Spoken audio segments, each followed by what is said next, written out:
اولاد کی تربیت کے جو اجزاء تھے وہ 4-5 ہیں، یعنی ماں باپ، استاد معلمین، ممبر و محراب اور معاشرے کے تمام افراد۔ لیکن معاشرے نے دستبرداری کا اعلان کر دیا۔ لوگ کہتے ہیں جی کسی کو کہنے کا دور ہی نہیں رہا۔ یہ بات سننے کو ملتی ہے نا، کسی کو کہنے کا دور۔ آج کل تے اپنے پتر نہیں مانتے جی، کسی نے کیوں کہیے، ہم کیوں برا بنے۔ تو معاشرے نے جو ہے وہ دستبرداری کا اعلان کر دیا۔ سکولوں میں، کالجوں میں، یونیورسٹیوں میں استاد، پروفیسر وہ بھی کہتے ہیں جی بس وہ تو ہمارے پاس آ کے پیریڈ پڑھ لیں تو یہ بڑی غنیمت ہے، آج کوئی دور ہے کسی کو بات کرنے کا۔ تربیت سے انہوں نے بھی ہاتھ اٹھا لیا۔ مسجد و محراب کے ممبر، انہوں نے بھی دیگر موضوعات اختیار کر لیے اور انہوں نے تربیتی امر یہ بھی چھوڑ دیا۔ رہ گئے اب ماں باپ۔ تو سارے ماں باپ اتنے زیرک اور سمجھدار نہیں ہوتے کہ وہ حکمت کے ساتھ کر سکیں، لیکن جب باہر سے غلط تربیت مل رہی ہو اور معاشرہ ہی جو ہے وہ اس خرابی میں جکڑا ہوا ہو تو ماں باپ کی محنت ضائع چلی جاتی ہے۔ باہر سے بچے جو چیزیں اخذ کر کے آتے ہیں تو وہ ماں باپ کو تو سمجھتے ہیں کہ ان کو کیا پتا، یہ تو دکیا نوز ہے، یہ تو پرانے ذہن کے لوگ ہیں، انہیں کیا پتا۔ تو وہ ماں باپ کی بات نہیں مانتے، شوخ چشم ہو جاتے ہیں، گستاخ اور بے ادب ہو جاتے ہیں۔ اللہ تعالیٰ کسی کو توفیق دے دے اور وہ ماں باپ کی بات مانے اور شرم کریں، حیا کریں، کوئی غیرت ان میں ہو تو وہ ماں باپ کی بات مان لیں تو اچھی بات ہے۔ اب پورے معاشرے نے مل کے اپنی نسل کی تربیت کرنی تھی، اور یہ جو رویہ کہ ہمیں کیا لگے جی اپنے گھر کو چھاج بجائے یا چلنی، کسی کو کہنے کا دور رہا ہے۔ میرے حضور نے ارشاد فرمایا کہ کچھ لوگ مل کے سفر کر رہے تھے اور کشتی میں اپنی اپنی جگہ انہوں نے مقرر کر لی، اپنا بستر لگا لیا۔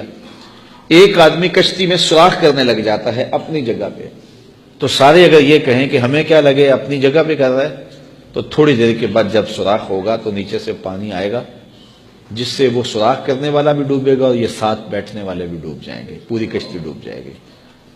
اب ان کا حق کیا ہے کہ اسے غصہ لگے یا اسے ناراضگی ہو یا وہ خوش ہو، اس کا ہاتھ پکڑے اس کو روکیں کہ تم غلط کر رہے ہو۔ یہ نہ کہیں کہ اپنے گھر کو چھاج بجائے یہ چھلنی ہمیں کیا لگے۔ تو اگر اس کو آزادی دے دیتے ہیں، اس کو چھوڑ دیتے ہیں اور اس ڈر سے کہ یہ آگے سے الجھے گا تو ہم کیوں اس کو کہیں، تو وہ سوراخ کرے گا تو پوری کشتی ڈوب جائے گی۔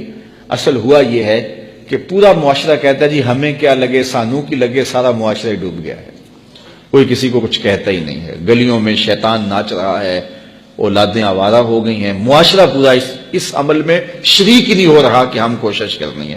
اگر میں کسی کے بچے کو سمجھاؤں گا تو کوئی میرے بیٹے کو سمجھائے گا، لیکن جب میں نہیں کروں گا تو کوئی میرے لیے نہیں کرے گا۔ تو پھر ایک دوسرے نے مل کر کے جو معاشرہ تعمیر کرنا تھا اور اچھی نسل کی تشکیل کرنی تھی وہ عمل ہو گیا۔ ایک مسلم معاشرہ ہمیں جو بتاتا ہے وَتَوَاصَوْا بِالْحَقِّ، حق کا تواصو، حق کی وصیت، یعنی بچہ گھر ہو تو ماں کہے، باپ کہے، بڑا بھائی کہے، ہمسایہ بات کرے، گلی محلے کے اندر کوئی بوڑھا ملے تو وہ نصیحت کرے، اور اس کے بعد سکول گیا ہے تو استاد نصیحت کرے، مسجد میں گیا ہے تو امام مسجد نصیحت کرے۔ تو جب نصیحت کا یہ تسلسل ہوگا تو ہو نہیں سکتا ہے کہ بچہ سدھرے نہ سنورے نہ، لیکن 10 خراب کرنے والے ہوں، ایک صحیح کرنے والا ہو تو کبھی صحیح نہیں ہوتا۔ تو یہ اللہ تعالیٰ چاہے اس کی کرم نوازی سے، ورنہ ممکن نہیں ہے۔ تو ان کی جسمانی نشت کے لیے، ان کی اخلاقی تربیت کے لیے، ان کے قول و فعل اور ان کے عمل، ان کے رویوں پر ماں باپ کو غور کرنا چاہیے۔ حضور علیہ الصلوۃ والسلام نے فرمایا اپنی اولاد کو 3 چیزیں سکھاؤ، حب نبیکم وحب اہل بیتہ وتلاوت القرآن۔ اپنی اولاد کو نبی علیہ الصلوۃ والسلام کی محبت سکھاؤ، وحب اہل بیتہ، حضور کے اہل بیت کا پیار سکھاؤ۔ تیسری بات میرے حضور نے فرمایا وتلاوت القرآن، اپنی اولاد کو قرآن پڑھانا سکھاؤ۔ روزانہ دن کا آغاز ہی نہ ہو جب قرآن نہ پڑھا جائے۔ اللہ آپ سب کو جزائے خیر دے، اور میں آپ سب کے لیے دعا گو ہوں کہ اللہ آپ سب کی اولادوں کو صالح بنائے، آپ کی اولادوں کو اللہ کا ولی بنائے، اور آپ سب میرے لیے دعا کریں اللہ میری اولادوں کو بھی صالحیت کا نور عطا کرے، اور اللہ پوری امت مسلمہ کے بیٹوں کو بیٹیوں کو شرم و حیا کا پیکر بنائے، نیک اور صالح بنائے۔